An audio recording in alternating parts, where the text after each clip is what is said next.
Well, Labor's renewables-only dream has suffered yet another fatal blow.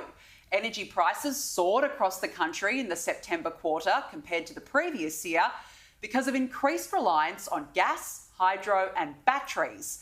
Now, the Australian Energy Regulator says it was driven, in part, by more volatile supplies of wind energy, would you believe? Joining me now is Nationals MP and Shadow Veterans Affairs Minister Barnaby Joyce.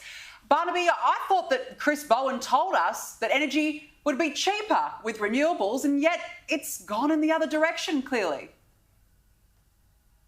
Well, you know, we've all got this wrong. Look, Chris is apparently right. The fact that it's gone up by about 300% in Tasmania, that it's basically doubled in Victoria, almost doubled in South Australia, is irrelevant. It's irrelevant because, you know, as you find it, they say, look, you've got to understand, in the land of bunyips, something's got to power the winged monkeys. And you know, that's intermittent power. And when you go back to them and say, mate, bunyips are a myth, winged monkeys don't exist, and intermittent power running the country is a nightmare, not even a dream, it's a nightmare.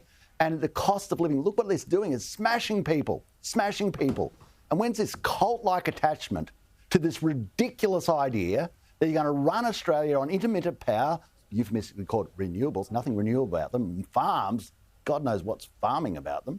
And in the meantime, there's a pensioner who can't afford their power bill who's been forced out of their house. We've got people who can't afford their groceries. We've got people who basically can't afford their petrol. We've got every section of their life, which is attached to the price of electricity, being smashed because of this crazy winged monkey lunacy that we are going to run Australia on intermittent power, that even though not one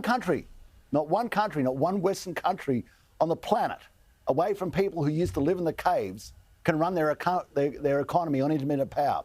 Part-time power for a full-time economy, that's the way to become very, very poor. And that's what's happening to us.